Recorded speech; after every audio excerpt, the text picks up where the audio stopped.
Hey, welcome on my YouTube channel that will be dedicated for Riftbound. I have been playing Riftbound for a bit now, so I played most of set 1 and as you can see I mostly played Viktor. And I wanted to make a video to show my list that I'm using for set 2. Not gonna hold anyone back any longer and we'll just get right into it. So that's Viktor, the yellow Viktor that I choose to run instead of the blue one. There is certain matchup where they don't really have anything to deal with him when he sits in the base. Like I think mainly Draven. You can't really do anything about your Vector sitting in base. Also, a very strong argument is that he's 4 might, so he survives to like a lot of relevant things. I mean, mostly Falling Star, which is a very big one, which is not the case for the other. So overall, I just think like he's a better unit than the blue one. Then we have Stupefy, 3 off, because it's just a great card in the blue. Gets to draw, -1 reaction speed. It can give you like favorable trades, and I also think that the card goes really well with Xin Zhao, because there is a lot of relevant format unit in the game, like Noxious Hopeful, for example. So be able to Stupefy and then walk on him with Xin Zhao and take the conquest feels really good. So I mean, amazing card, should be like a 3 off and nothing less. So Beater's Breath is one of the cards that we got with Spiritforged and fits incredibly well in Viktor because of the combo with Imperial Decree. Yeah, instant combo with Imperial Decree fits super well with Watcher too, to be able to just clear like a battlefield and the base. Even on its own, it remains a really good card. Like just clearing a bunch of 2 might units in the base feels amazing. We run 4 2-drops, and they're also gold generators, which is pretty important for Viktor because on set 1, one of the main issues with Viktor was the fact that we had to recycle so much and we couldn't really ramp. But with sets 2, the gold kind of fixes that, and with Viktor, you can now reach like higher number of runes, and they feel good. I also want to add that if you have them on 2 rune, I think on set 1 before you would just tap 1 and make her a token almost every time. But now it's definitely worth to just play them, because the 2 might body is really good. If you go first, you can just walk on the battlefield. The opponent can't just like walk on you, he will have to spend more resources to take over this unit. And on top of that, you get a gold for the next turn. So overall, love them. I think 4 of them is the right number. We have the classic package, Call the Weak, Hidden Blade. Not gonna touch on that. It's a 3 of. They're amazing cards. I have one Salvage main deck. I think it's pretty good. I really liked it. I think there is very few decks that don't have a target for Salvage. It's also a draw one, and I mean, feels great when, I don't know, you Riptide Rex a unit for Draven and they put the Spinning Axe and you can answer with Salvage. And overall, like, even in matchups where the card is not necessarily amazing, still killing a seal is definitely worth it. And we can recycle it instead. So for the 3 drops, so we have 2 Faithful Manufacturer. I mean, this card is just amazing. Like, if you have a game on Obelisk, you can just draw up, you get 2 minions to do double conquest. I have 2 Pickpocket. So this is mostly to target the seals and also the small equipments that Asia could run, Jax could run Warmog, as well as Fiora. So all of those small equipments, they're a great target.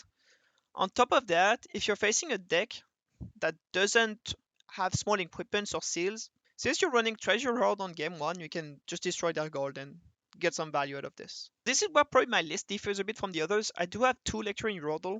Basically what I did was I cut like a Pickpocket and a Xin Zhao to include them. Because I really like the fact that, I mean, the deck doesn't draw too much, so I like to be able to draw and also drop a unit. That's usually relevant when you play Imperial Decree. Wages of Pain, which is one of the new additions as well from Spiritforged. An amazing card, like this is also what Viktor was lacking, just a early removal spell. You can also hide it, which can be relevant. Even like killing a 4 might unit on Void Gate, it's great, creates a gold, just a great card. Xin Zhao, so I talk a bit about it with Stupefy. I only have a 2 off as well.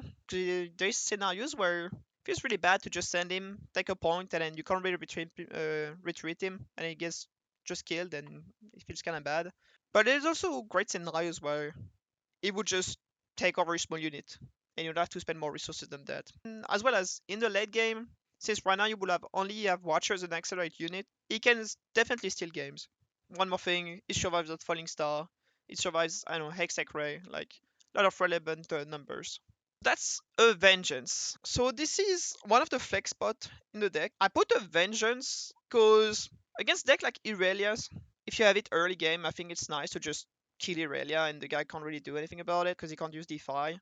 Of course, you need to play around not so fast, but Even against Draven or any other decks really, if they just have a big unit, it could get hard just it kind of sucks to spend Imperial Decree to kill it, just at one unit, or I don't know, Singularity or any of that. And you can just, Vengeance, get rid of it.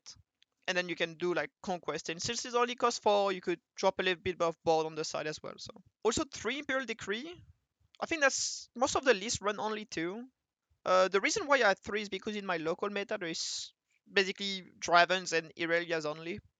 And of course Miracle Draven has been popping. And in some of the Nexus nights I played in, I was like, God damn, I wish I had an Impel Decree right now in hand. And I was like, you know what? I'm just gonna add a third one. It can't really be bad, and like if I face matchups where I don't really need it, I would just remove him. But so far, I'm really happy with 3 Imperial Decree. So we have a solo Riftbound Rakes. I don't know what to feel about the card. I think the card is pretty good, especially against Titan color, like for example against Orange, or like if they do Unyielding Spirits. I would rather do Riptide Rex than a Singularity, because at least I have a body. Same thing for Not So Fast. At least you get the body. And against Draven, like, is relevant as well. You can kill a Kaisa, you can kill a Noxious Hopeful, a Battering Ram. Like, many good targets, but at the same time, I don't want, like, I think one is fine. I could see two, I also have one inside, but one main deck is fine. And Singularity, 3 times. I mean, the card is just great. Against Draven, it's insane. You can have so much tempo. But you could definitely side them out against like colors like green or orange, I guess, and add other stuff. But Relaxing Great, I think, is a solid card. And 3 Watcher. And I think this is where the second flex spots is in. It's like maybe cutting a Watcher, and you could add, I don't know, a third pickpocket, depending on your meta. You could add another Rex. You could add another Zinzao. So yeah, right now in the list, I think you have 2 flex spots, so it will be the third Watcher. Maybe 2 is just more than enough, and eventually the Vengeance. So for my sideboard, maybe actually before the sideboard, just talk about the battlefields. It makes sense. So I think for the battlefield, it's pretty straightforward. Game 1, you always use Treasure Hoard, because you also get value of the pickpockets, even if it's a matchup where they don't run any pings that you can target with it. If you win game 1, so that's mean you're most likely gonna go second. You can put Void Gate, it's pretty good. Helps you remove. Bellow's Breath does like 2 damage. Watches of Pain does 4, which is extremely relevant. Riptide Rex and Singularity do 7, same thing, pretty relevant number, so same thing, a pretty good neutral battlefield. And if you lose the first one, so you're mostly gonna go first, and Ravenbloom Conservatory has just been incredible, actually. Putting a token on it, like every time he walks in, you potentially draw. That's amazing. And even if your opponent tries to hold it, ideally, like, you have spells to get rid of it, so you never really activate it for him. And even for some decks, like, it's kind of bad. Like, they actually do recycle key pieces. Like, the number of times a purple deck has recycled a Fizz on this is crazy. So that's for the battlefield. So now we can touch on the sideboard. So do salvage. Yeah, I mean, in case you face heavy equipment decks or Aurora decks, that just goes in. I think against Irelia, you could side them in. Aurora decks, of course. Could probably side them in against Azir, eventually, maybe Fiora. And I think that should mostly be it. Against Draven, like, I don't think I'll side them in. I don't think it's worth, like, just destroying a Spinning Axe, even though it feels good when you do it, but I don't think it's really worth it. I have 2 3-drops. They're just here to replace the pickpockets in the matchups where they're useless. Typically against mid-range Draven, I'll just remove them second game and just put Card Sharp and Faithful Manufacturer.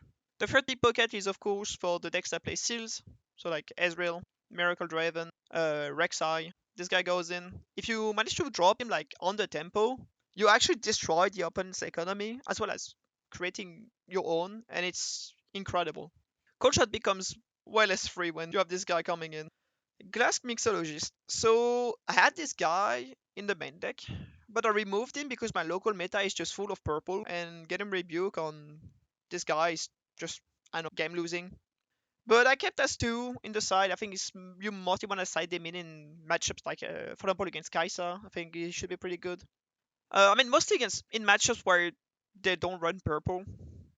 And they kind of serve the same purpose as Machine Evangel in set 1, which was mainly for Kaisa. So a solid unit that can reoccur like Zinzao, eventually like Pickpocket, Faithful Manufacturer, or even a Yordle. So you have a lot of good targets. And even though, like, if you really don't find any of those 3-drops, you still have some 2-drops. And finally, a Riptide Rex. That dice usually side in like against Kaisa, Draven.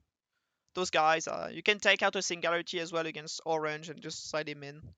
So yeah, I think that's pretty much it for the deck profile. Thank you for listening to the video. If you have any questions about the deck, like, you can just drop a comment. I'll be very happy to answer it. If you have your own takes on Victor in set 2, I'm extremely happy to hear it, and I'll also be very interested in what your local meta looks like. Anyway, I appreciate you guys listening to this video, and hopefully see you soon. Bye bye.